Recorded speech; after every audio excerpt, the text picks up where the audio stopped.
Hey, welcome back to Black Lotus. Before we get started, I want to give a special shout out to a friend of ours. His name is Cameron Brower, and he has a podcast over at Podbean, and I think he's through iTunes and Google Play as well. And it's called My Alien Life. And he was kind enough to have me on his podcast the other day, and we had a great time. And like me, he's an abductee. And so we both talked about our experiences on that. So I'm going to drop a link down at the bottom in the description for his podcast. Definitely go check it out. It's a great podcast. It's relatively new. He's only been around since about maybe January or so. But you'd never guess. The guy's ultra professional. You know, I mean, he almost sounds like a radio host. Yeah, he's got a great voice. Yeah, he does. Great podcast voice. Yeah, definitely check him out. And like I said, I'll drop a link for him down on the in the description.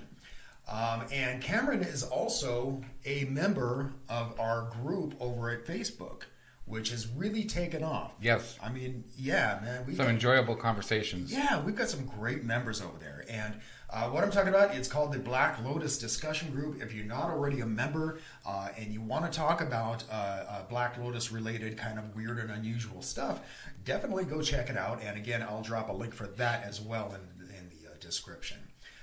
But yeah, so anyway, today we are going to be talking about different tools of divination. Now, I mean, we're not necessarily talking about things like, tea leaves. I mean, we can bring that up most definitely, but things like tea leaves and crystal balls and tarot cards. These are forms of almost like meditation, so that you can open your mind to perhaps possibilities that you wouldn't have otherwise thought of. But what we're going to be concentrating on more are things like dowsing rods and pendulums and most definitely the Ouija board. And yeah, as you can't tell. Yeah. And the reason for that is because unlike things like the tarot cards and runes and things like that, right? Things like that, the tea leaves and what was that other one we were looking at? The Planchette? No, in fact I forgot to do. But it's called the cow something. The Chinese divination sticks. Now I got me thinking of it. The cow chim. Cow chim, yeah. And that again, that's another thing, kind of like I Ching or like runes or tarot cards, where basically you're throwing out these items and it's usually about 100 sticks. Yeah, and what you're doing is you're basically opening up your mind to possibilities you hadn't thought. Well, each of the sticks have different either words or numbers on them, depending on which type of set you're using, and the words can even be different depending on the sets. Right. And supposedly, which ones come up on top and stuff like that is supposed to be your fortune. Right. And again, that's kind of like with the I Ching. With I Ching, you're I Ching or I King. I remember how. I Ching, I think you're right. But with coins. Yeah, and what you do is you have 3 coins and you shake them up and you're concentrating on a certain question and you throw them down, and depending on how they land, heads up, tails up, vice versa. I mean, there's like 64 different possibilities. So even though you're just using 3 coins, you can have 64 different types of answers, and on top of that, if they all end up heads up or all ends up heads down, I mean that's a whole different story. Right. Know? So I mean, yeah. So, but that is also with like astrology and numerology. These are things that they're black and white. I mean, what it is, what it is. I mean, number 13 means a certain thing. Number 8 means a certain. Right, thing. like on a tarot card. Every type of card means something. And if it's upside down or not means negative or positive, right, etc. Right. In fact, I've known several tarot card professionals, I guess. I used to read them. Yeah, I read them. But I know several of them who don't interpret them upside down. They say it's totally meaningless, and I don't really get it. I don't agree with that. I don't agree with that. I don't either. I think it does change the outcome of the spread, but yeah, again, what we wanted to talk about today more than anything was we wanted to talk about certain tools of divination that could possibly be human manipulation. Pseudoscience. Yeah, Yeah. So let's start by talking about like the dowsing rod. Okay, that dowsing rods are easy. I mean, that's your hands could possibly be moving, but there are ones that actually have. Now, if you don't know what a dowsing rod is, this is an example of a Y-shaped one, and what you're doing is holding it, and whether it goes up or down would mean if you're getting close or far away to water, oil, or whatever you're dousing for. Right. And you know, farmers way back when completely relied on these things. Right. And they swore by them. But I found out that only about maybe 30% of the time it was correct. Right. It's a chance game. Yeah, I'm pretty sure. Yeah. But I mean, they swore by them. And there's the other type too. That's the L-shaped type. Mm-hmm. And those are going to cross or uncross. Do you have to picture that one? I didn't put it up though. Sorry. Okay, that's okay. They basically, you're holding them in each hand, and if they cross or uncross, again, leads you to closer or farther away from what you're dowsing for. Mm-hmm. This one, I'm definitely on the same road as you. I think it's more you're actually doing it yourself without realizing it. Yeah. Or it could be with the like actual rods. Could be magnetism. It could. There's something out there called the Ideomotor Effect, and basically it's caused by your left parietal lobe of your brain, and it causes muscles in your hands to move without you realizing it. And so something like the L-shaped dowsing rod, or even the original dowsing rod, the Y-shaped one, that could possibly be the reason for the right. move. Now, I've used the L-shaped ones. I remember going into a New Age shop and they had them, and I held them steady, as steady as I could, and they started to move. And what gets me are the ones that they're actually a cone with the wire inside of it, so you have no control over if that wire is moving or not. Right, but what I'm saying is that subconsciously you do, because you're moving it ever so slightly and you don't realize it. No, what I'm saying is it's actually like a stick through a toilet paper roll. Yeah. So when you're cutting the outside of the toilet paper roll, you're not touching that stick. Right, but you're holding that toilet paper with a cone, right? You're right. So you could be, I'm not going to say you are. Oh, like tilting it to the left or right? Somehow, and you don't realize it. Possibly. That's the thing. Because that's what I used. I used one of those things, and I had like a cone, not a cone, but it had like a cylinder. Right, like a sleeve over it. And yeah, and so, and it moved for me, but I still don't know if I was moving it or not. Did you find water? I didn't find nothing. I found a book that I was looking for. So, what I think is they've been using this, like you said, forever. And since these actually originated in Germany in the 16th century. Oh, that long ago. Yeah, really? So they've been around for a while. Sure, and like I said, the old time farmers, they completely believed in them and right. relied on them, even though they only worked maybe 30% of the time. So, right. Yeah, but. Let's get on to the Ouija board, but before we get to the Ouija board, let's talk about something that you found out about that I had no idea this thing existed. And what we're talking about here, it's the Planchette, and I think that's the way it's pronounced. We're Americans, so we can call it Planchette if we want to. But yeah, the Planchette, and originally apparently it started off. Now this is the same thing you use on modern day Ouija boards, but instead of a hole, it has a pencil. Right, it had a pencil, and it actually wrote out stuff. Right. Right. It was almost like automatic writing, which I want to talk about a little bit too. But you put your hand on this, and it would actually write out the letters or words from the spirit world. So that's pretty cool. I've always had an interest in automatic writing. I mean, I think that's kind of I can't prove or disprove it. That's why I can't. Well, automatic writing, for those who don't know, is same type of idea as this, but you're holding the pencil in your hand, and your hand moves by itself, creating words and phrases and stuff. There's a phenomenon called alien hand syndrome. Okay. It's also known as Dr. Strangeglove syndrome. I like that. That's where great. you're basically, it's where one hand is not, or your hand is, or part of your body is not under control of your mind, and it's like it's moving by itself.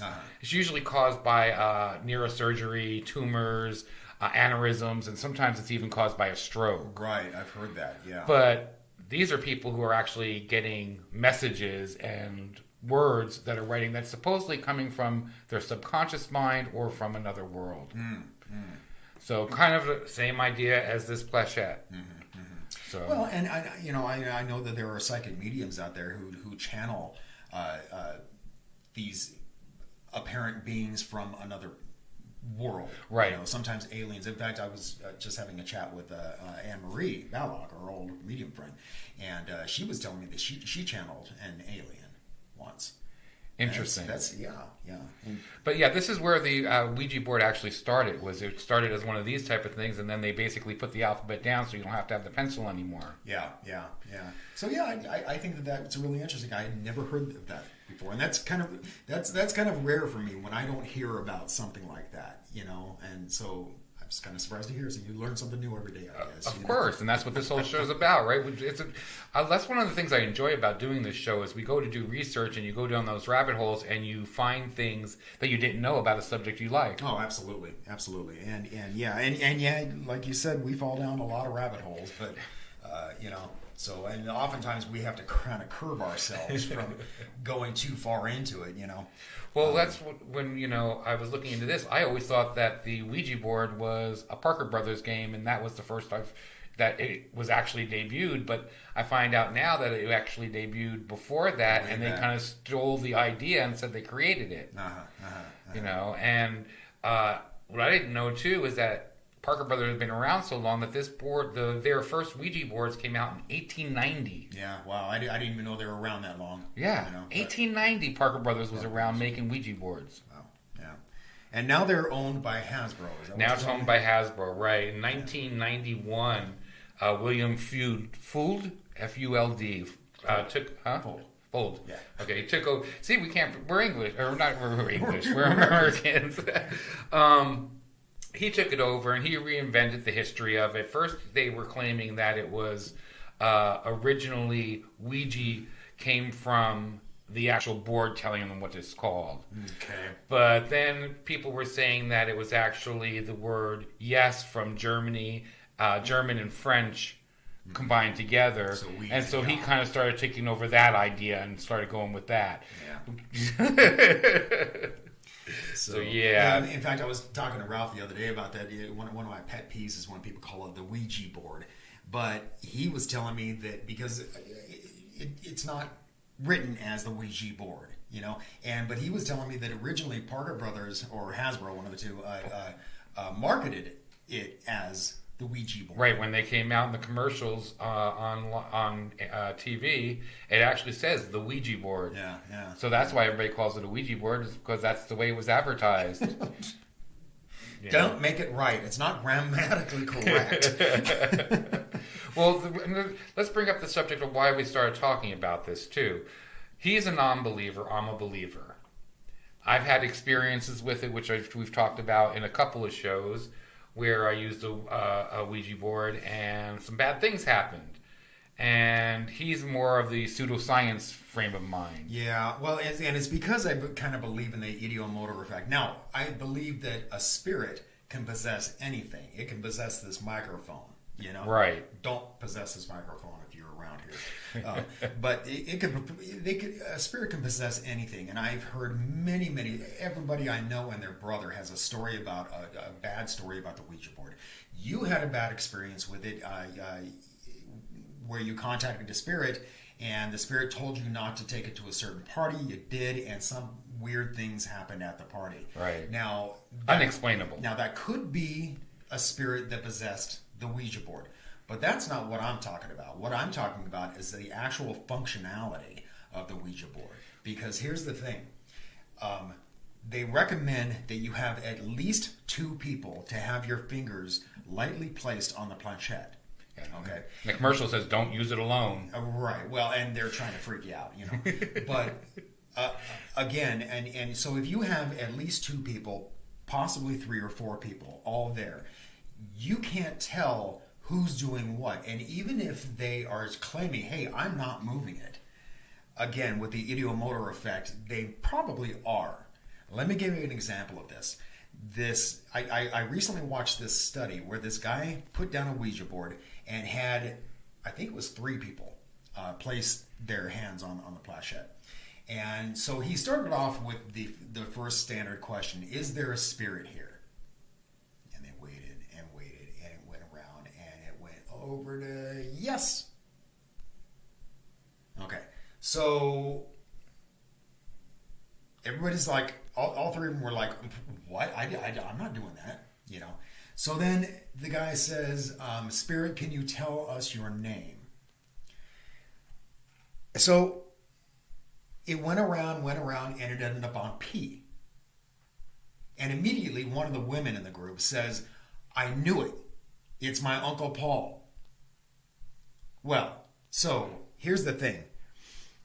Once you have a semblance of belief, you tend to gravitate toward evidence of that belief. I mean, that's a fact. That's a psychological fact. So what happened after the P shows up and she says, it's my Uncle Paul, suddenly it goes over to A and then U. Everybody has in their mind already that that's what it's going to spell. Exactly. And so, yeah, and so, but here's the interesting thing about that. So they asked him a couple of other questions, and it was responding perfectly, landing on letters, landing on numbers, and that kind of thing. And then he turns around and he blindfolds them. And he started asking the same questions, same kind of questions. And it never ended up on any letter or number precisely. And then, but more often than not, it would end up on the blank spaces. Interesting. Yeah. So that's why I am a believer in that Ideomotor Effect. Now, I'm not saying that the Ouija board can't be possessed by some sort of spirit or a demon or something like that, because I know it can. Because I believe these things exist. Especially if you're opening up a doorway. Sure. And you're allowing it to come. Sure. But everybody, in fact, I brought this up. What are your thoughts about the Ouija board at the Black Lotus discussion group? And a lot of people were like, don't do it, you don't know. Well, okay, but I think that the spirit possessions and the demonic possessions, I think that may happen because I believe they can be possessed. But I think it happens more rarely than people think.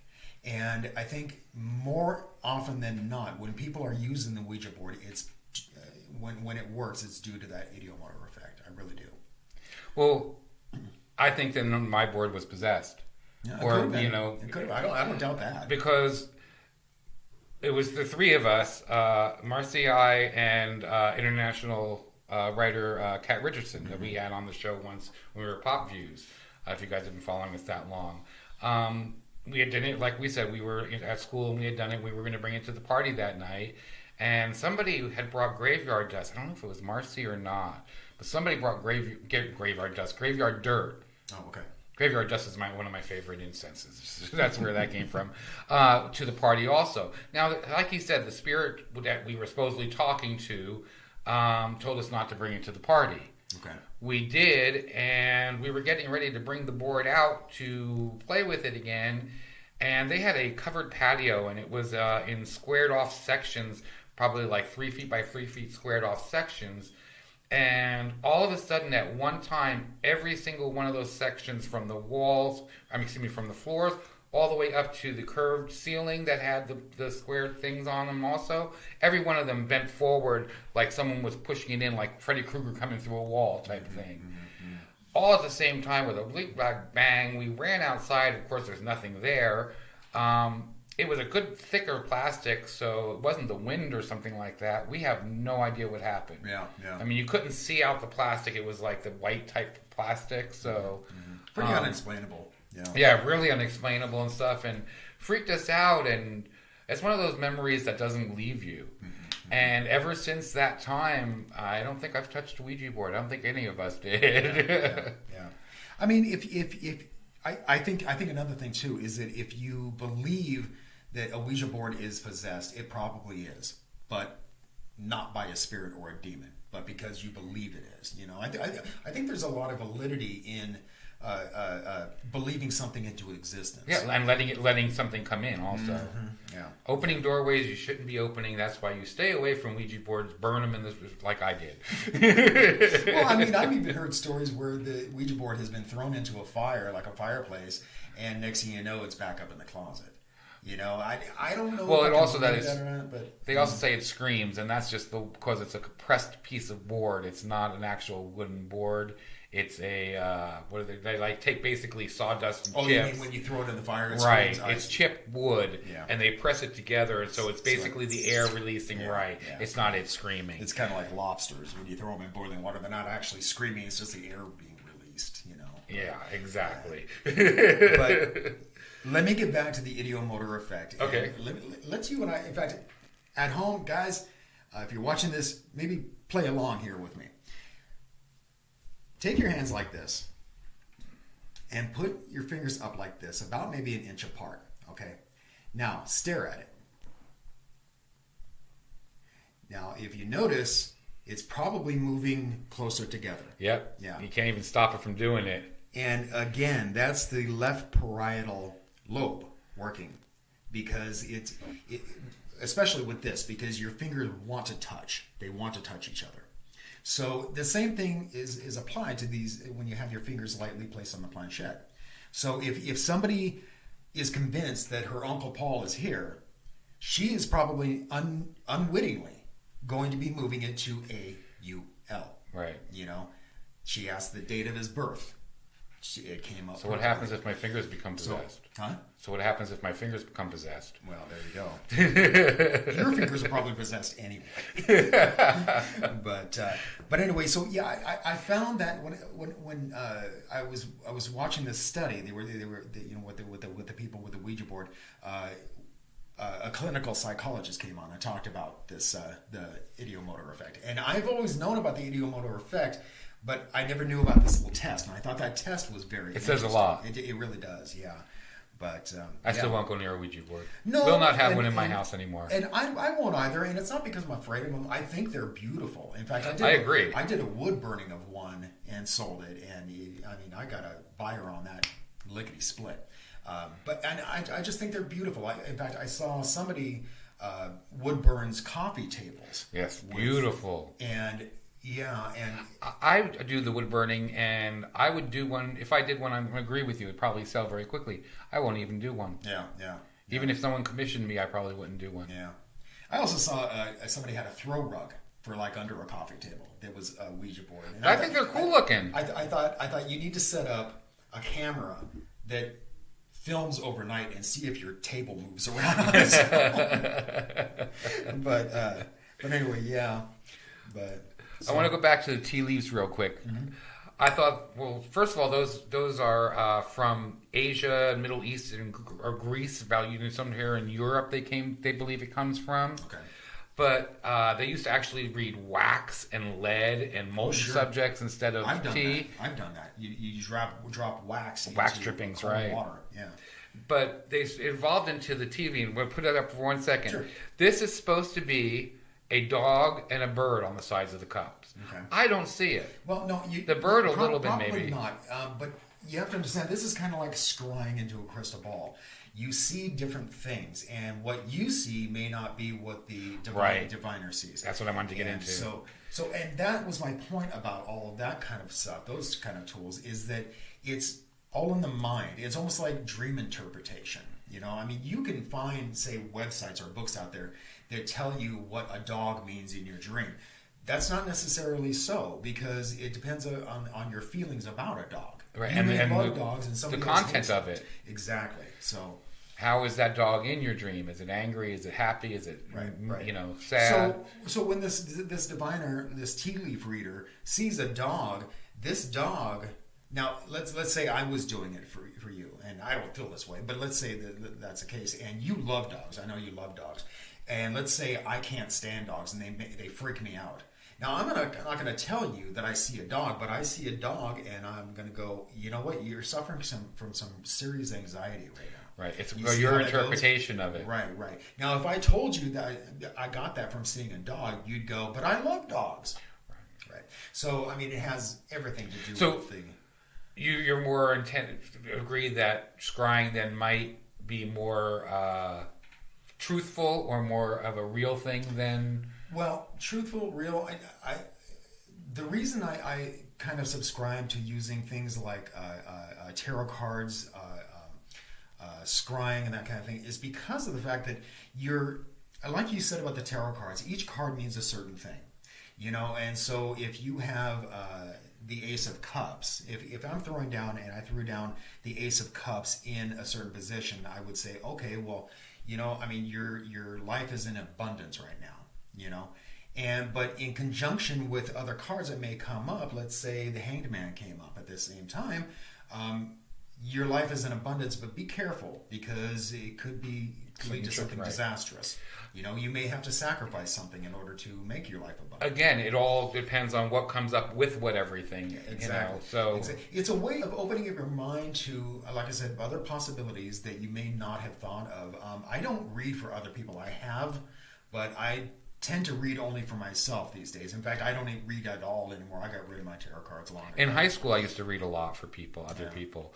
But reading for myself, I found when believe it or not, I don't know if you people know this, but I used to work as a psychologist. I worked as a clinical psychologist. And when I had clients in my office, I would do a technique that I learned because I learned that Carl Jung used to do this. While he had his client in the office, he would just be casually flipping through tarot cards while he's listening. And the reason he did this is because the imagery on the tarot cards and the meanings behind the tarot cards gave him more enlightenment into what the person was saying. So, right. And when my boss found out I was doing this, she wasn't very happy about it, but I explained it. And when I told her Carl Jung used to do it, she went, well, all right.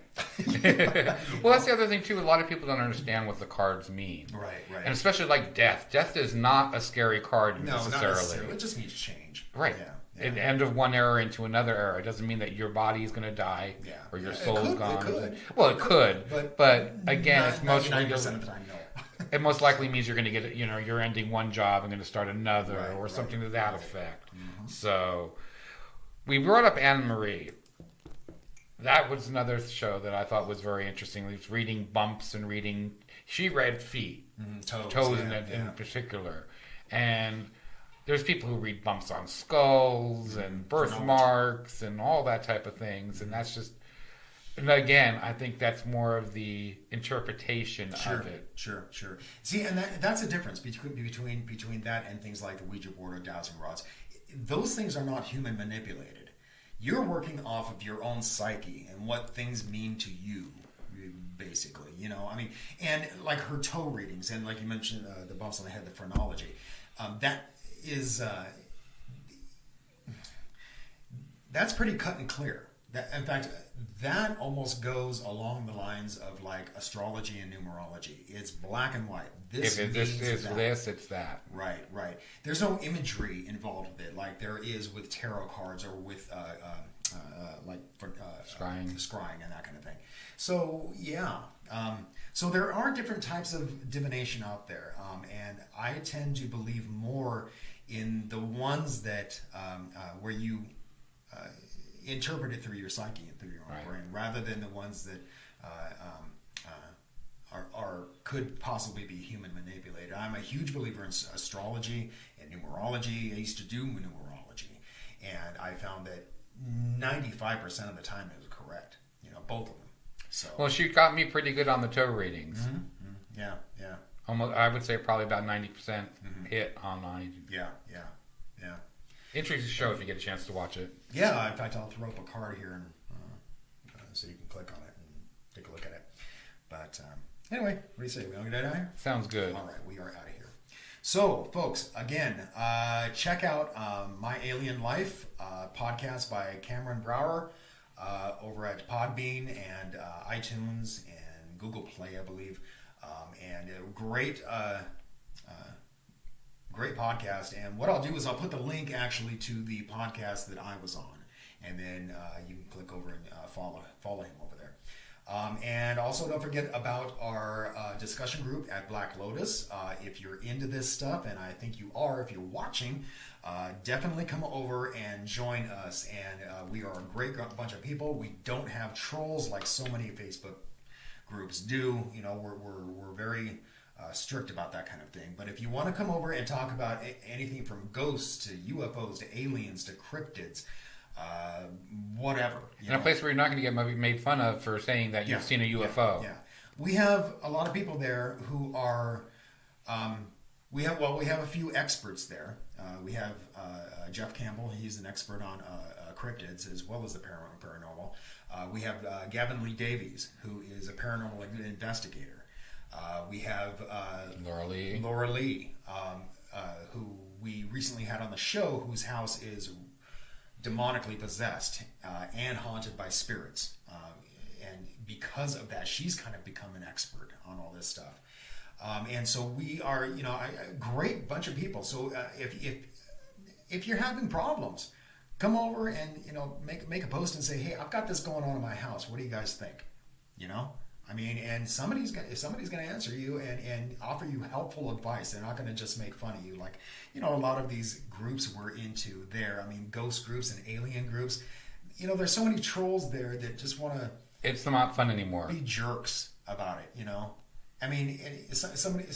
I remember reading a post at one of them, and the guy says, and he had a valid question. He says, where did alien life alienate?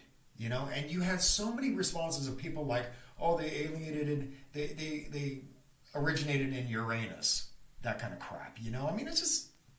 It's okay to make a joke once in a while, but making fun of other people and stuff is just not cool. So, but anyway, we're not like that at all. Come over and join us, and you'll definitely enjoy it. I'm sure of it. So anyway, until next time, keep thinking and question everything.